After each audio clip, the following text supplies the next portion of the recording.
Bueno, ya estamos con nuestra siguiente invitada. Ella siempre está en nuestro programa, está conversando con nosotros, viendo de qué se trata la realidad contemporánea que vivimos, la situación política que vivimos.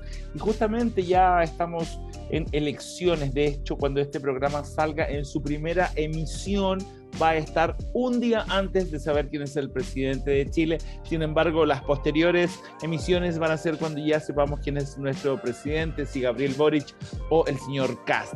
Estamos con Antonia Santos, que es doctora en Ciencias Políticas. ¿Cómo estás, Antonia? Bienvenida a Iquique al Día. Hola, Karim. Gusto compartir esta conversación contigo, ¿no?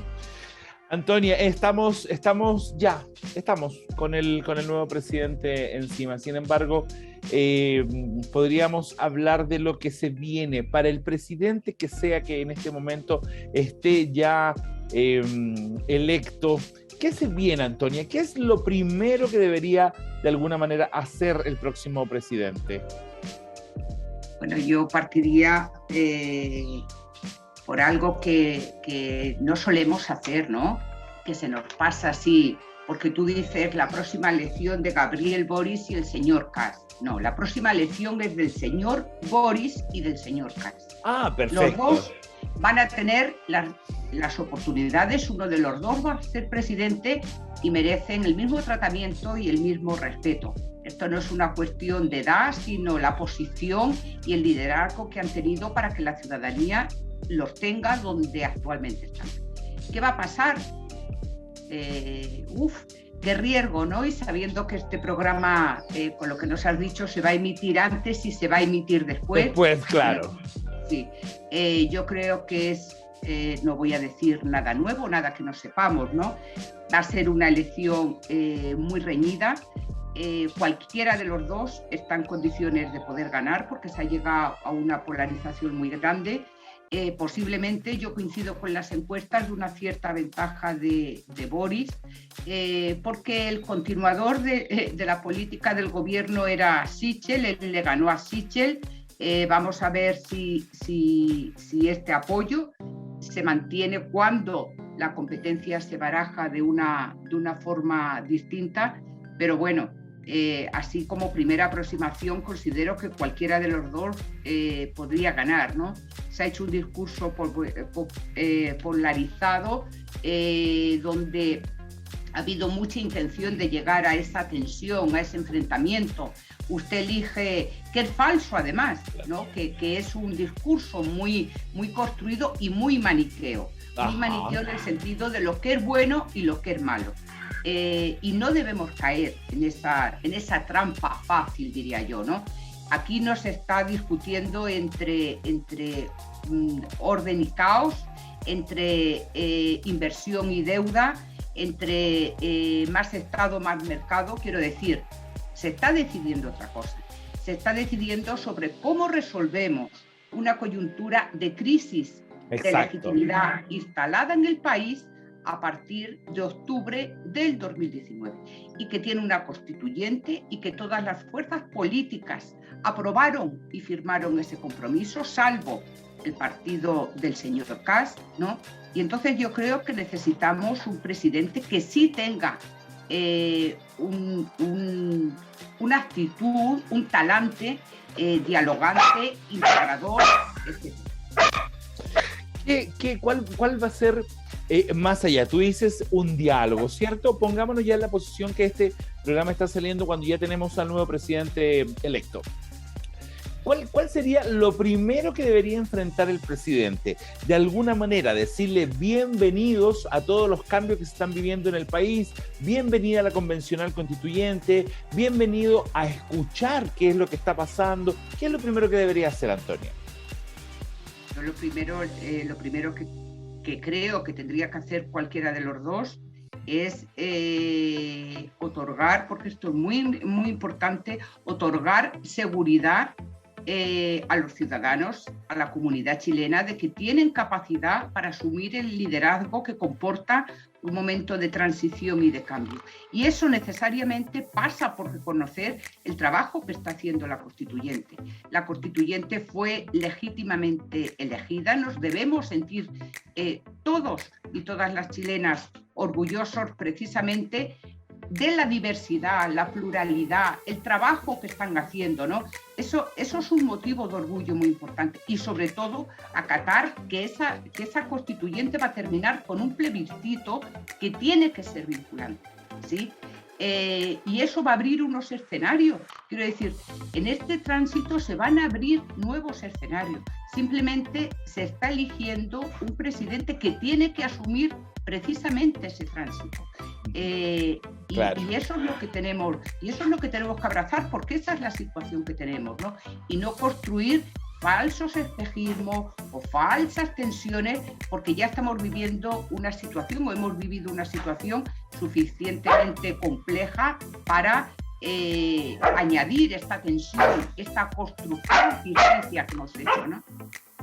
Antonia, y por otro lado, cuando estamos hablando de un sector o el otro, ¿cuáles tú crees que van a ser, digamos, los puntos que más van a enfrentar uno y otro? Pongámonos en la situación que gana Boric. ¿Cuál crees que va a ser lo más difícil? Y también respóndemelo en la situación que ganará Kast.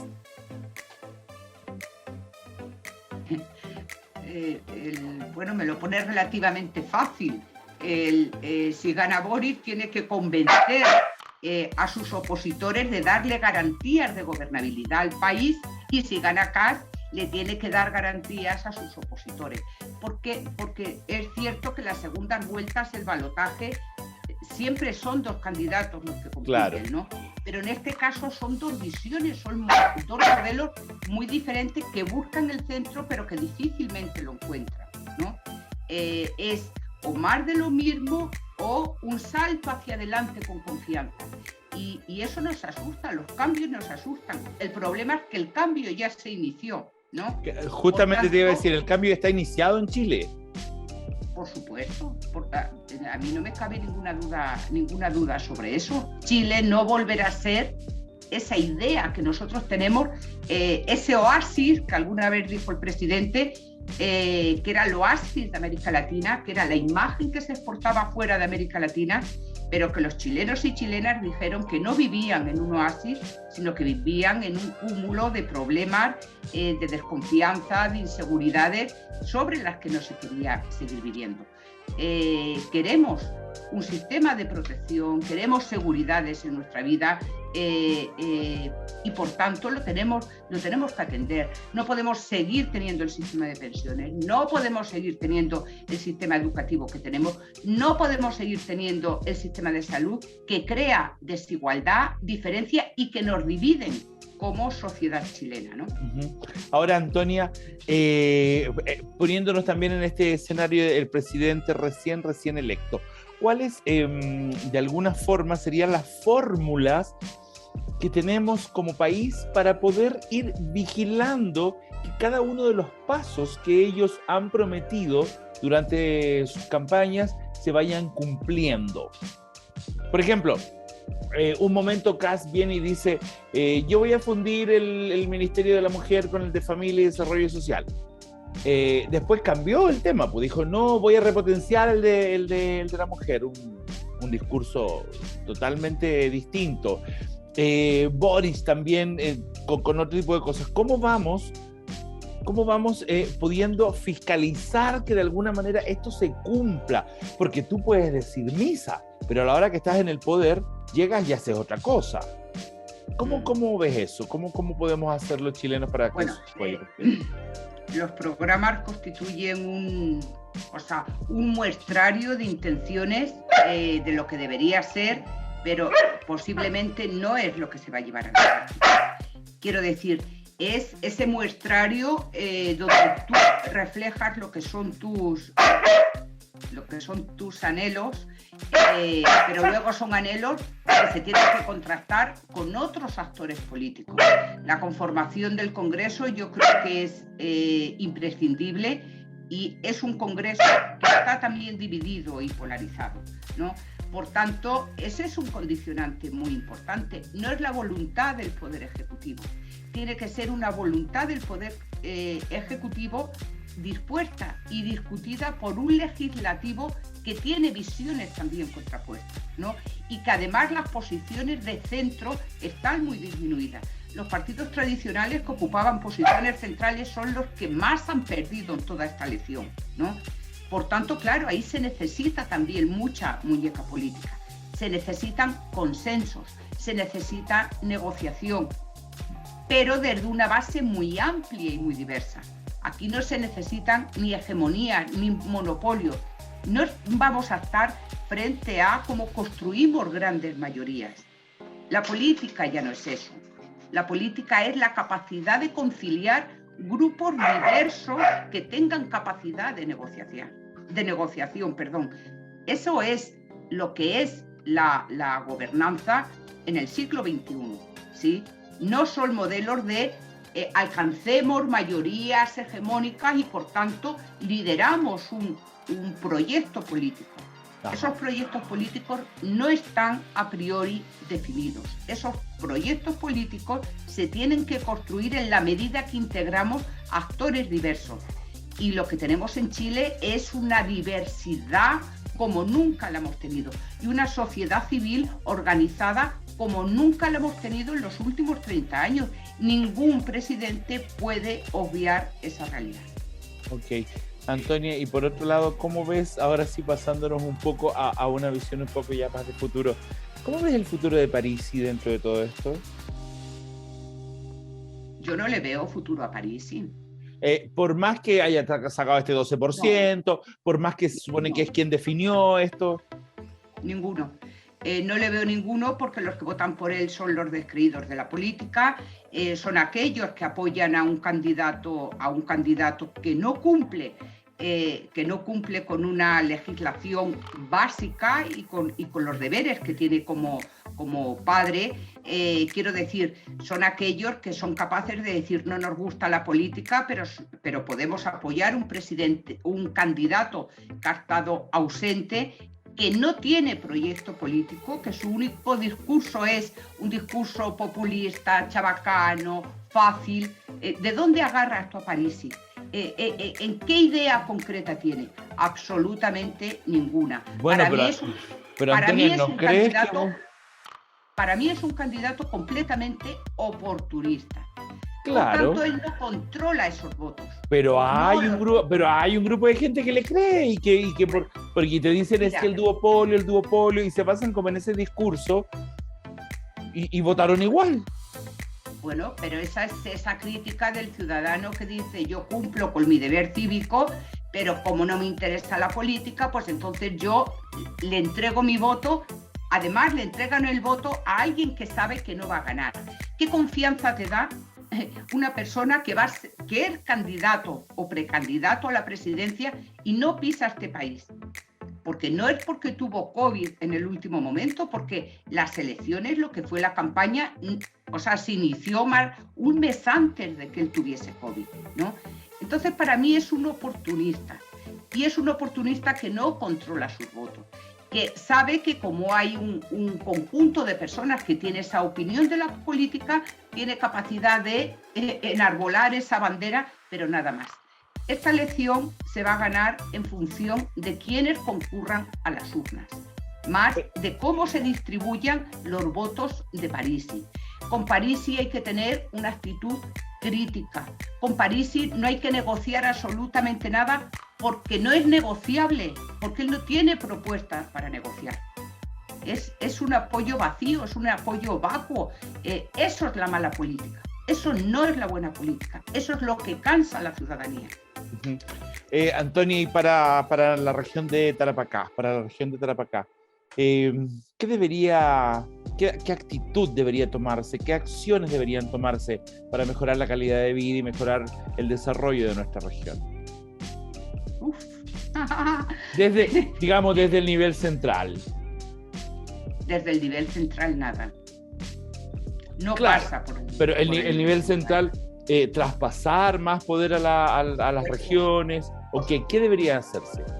O sea, lo que no puede ser es que un país como Chile incorpore y reconozca lo que es la descentralización y la regionalización de una manera tardía en comparación con otros países de América Latina, pero y no así, solamente tardía.